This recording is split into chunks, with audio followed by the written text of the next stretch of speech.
መጀመሪያ እዚህ ከአርሲ ጉዳይን ጀምር። እኛ በሆነውም ባልሆነውም ስንጨቃጨቅ አርሲን የዘነጋና ስለመሰላቸው ዛሬ ሰው ገድለው ጥለው ሄደዋል። አርሲ ላይ የተዘነጋ እየመሰለ ያለው የኦርቶዶክሳውያን ግድያ እንግዲህ አስታውሱም ብለዋል።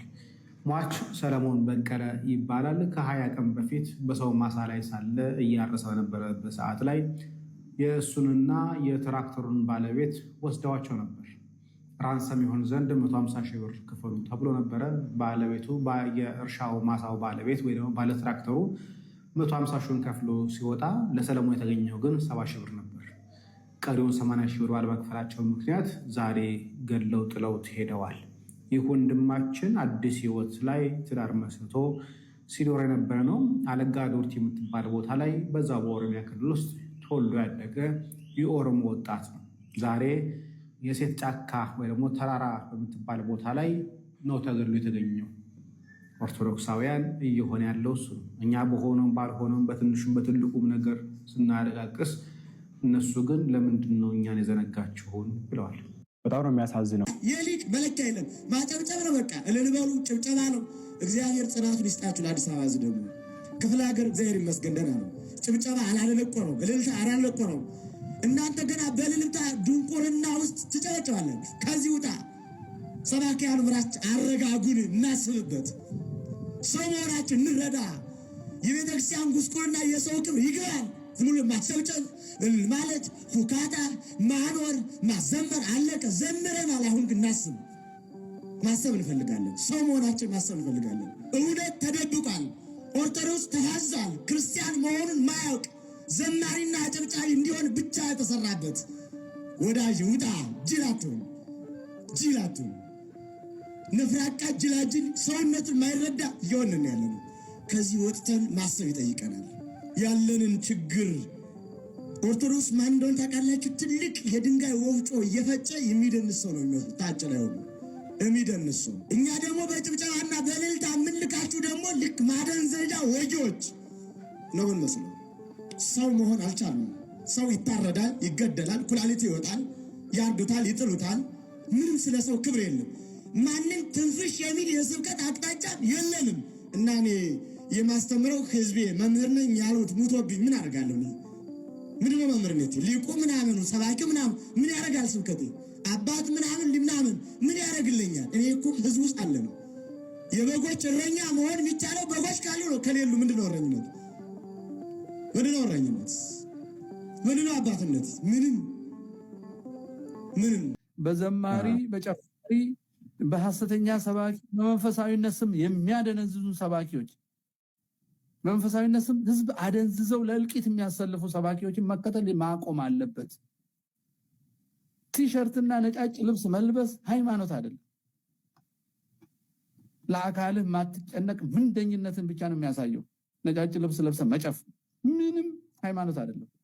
ሃይማኖት ካለ እንደ ሰሞነ ህማማት ለወገኖች ማልቀስ ነው ያለብን። የክርስቶስ ህማም በሰው ላይ ነው ያለው። ታሪክ አይደለም፣ ተረት አይደለም፣ በተግባር እየተኖረ ነው። ሰው እያለቀ ነው። ሰው እየተሰደደ ነው። ሰው እየታፈነ ነው። ትዳር እየፈረሰ ነው። ማህበረሰብ እየፈለሰ ነው። ከእምነት ሰው እየወጣ ነው። ምንድነው ጭፈራ? ምንድነው ዝላይ? የለቅሶ መዝሙሮች ናቸው መዘመር ያለባቸው። ነጫጭ ልብስ ተገኘ ተብሎ የቻይና ጥልፍ አድርጎ ፎቶ እየተነሱ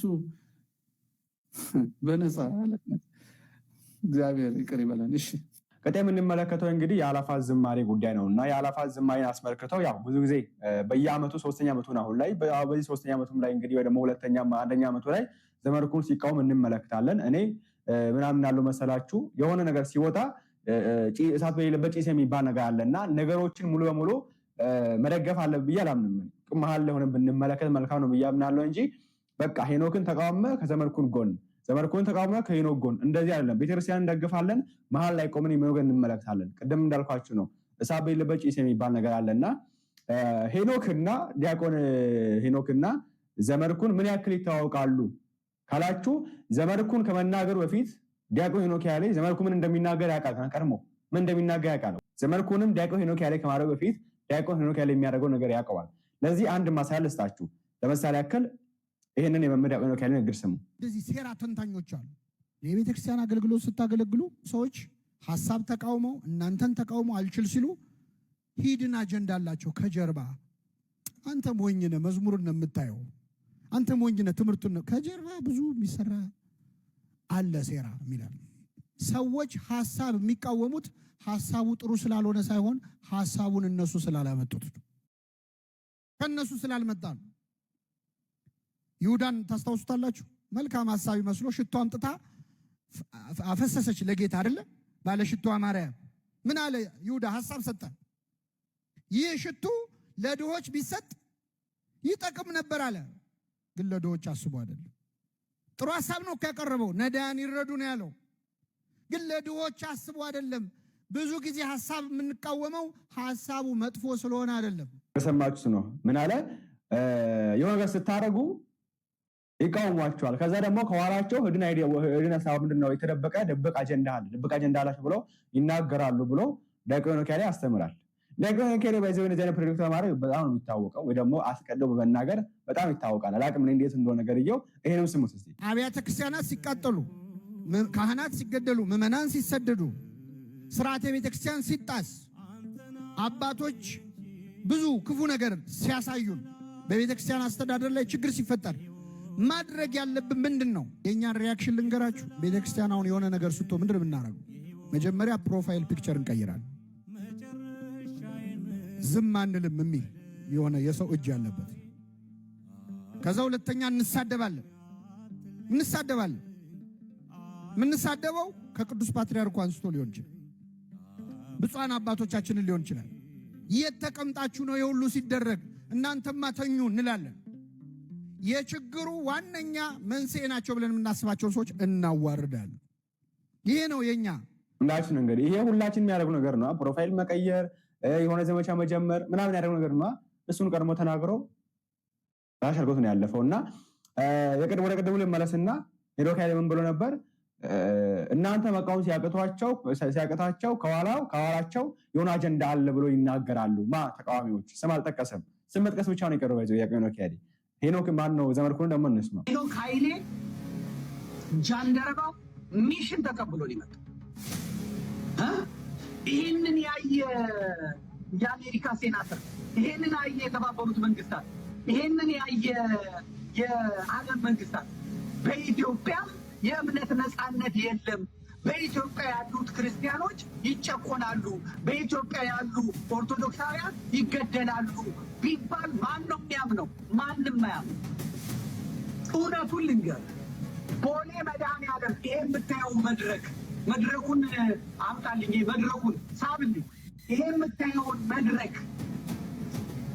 አዳነች አቤቤ ናት የከፈለችው። የአዲስ አበባ አስተዳደር ነው የከፈለው። የሰሩት ፕሮቴስታንቶች ናቸው። መድረኩን ያቋቋሙት ፕሮቴስታንቶች ናቸው። ቶፕ ቪው ቀረጻ የሚካሄደው ለዓለም መንግስታት ክርስቲያኖች በተጨበጨቡ ማግስት የሚመጣ ነው። እዚህ ላይ በኢትዮጵያ ውስጥ የኢትዮጵያ ሰንደቅ ዓላማ የለም፣ ተመልከቱ። የቤተ ክርስቲያኒቷ ሰንደቅ ዓላማ የለም፣ ተመልከቱ። ምክንያቱም አውደም ስቴጁን የሚሰሩት ሰዎች ኦርቶዶክሳውያን አይደሉም። ሌላ መኒ ላውንደሪንግ አለ። አሁን ሄኖክ ኃይሌ ቀሲስ ሳሙኤልንና ዘመድኩንን ሳልበቀል እንዳልሞት እያለ ነው የሚለው። ከጎጃም የቅባት ባለሀብቶችና ከትግሬ የወያኔ ባለሀብቶች ጋር ሆነው የሚሰሩትን መኒ ላውንደሪንግ ልንገር። አሁን ለዚህ ዝግጅት ተብሎ የተዘጋጀውን አንድ ሰርተፍኬትና የመግቢያ ዋጋውን ላሳይ። የገቡት የጎጃም የቅባት ባለሀብቶችና የትግራይ ባለሀብቶች ናቸው። አንተ ትኬቱን ላሳይ። የቅድሙ ትኬት አጣ። ተመልከት። ጃንደረባው የሚመራኝ ሳይኖር ይህ እንዴት ይሆንልኛል አለው ይልና ይቀጥላል። የጌታችን ልደት በምስጋና የምናከብርበት የአእላፋት ዝማሬ ዘንድሮ ከወትሮ በተለየ ለመጀመሪያ ጊዜ በመስቀል አደባባይ የሚደረግ ይሆናል። ልብ በል፣ በመስቀል አደባባይ የሚደረግ ይሆናል። እርሶም በልዩ ሁኔታ ለሚቀርበው ለዚህ ዝግጅት የገቢ ማሰባሰቢያ እንዲሆን ባዘጋጀነው የልዩ እንግዶች የራት ግብዣ ላይ እንዲገኙልን በአክብሮት ጠርተኖታል። አገልግሎቱን ለመደገፍ የመግቢያው ዋጋ 20,000 ብር ነው። ማደርገው ምንድነው? ቀን በቀን በቴሌቪዥኑ ሲፈልግ ይዘጋ አእላፋት ዝማሬ እስኪቀርብ ድረስ በቴሌቪዥኔም በቲክቶኬም በቴሌግራሜም የታረዱትን የአሩሲ የታረዱትን የተጨፈጨፉትን የተቃጠሉትን ከሄኖክ ኃይሌ ፎቶ ጋር ከሄኖክ ኃይሌ ቪዲዮ ጋር ከሄኖክ ኃይሌ ሚስት ጋር አድርጌ እለጥፋለሁ። ሂዱ እያልኩ ማለት ነው። የምትሄዱ ሰዎች ዘመዴ ይህንን መግለጫ ተጠንቀቅ ምናምን ስትለኝ እኔ አከብራለሁ። የቤተክርስቲያን መምህር ነህ። እንግዲህ እኔ ስታስተምር አላየሁህም፣ እውነት ለመናገር ስታስተምር አላየሁህም። ግን መምህር ዘመድኩን አከብራለሁ። ግን እኔ ሰው ፈርቼ አላውቅም። ይህን በደንብ አስምሬ ነው የምነግርህ። ከዛ በተረፈ ግን አንተም ልጅ እኔም ልጅ፣ በአጭር አማርኛ አንተም ልጅ እኔም ልጅ።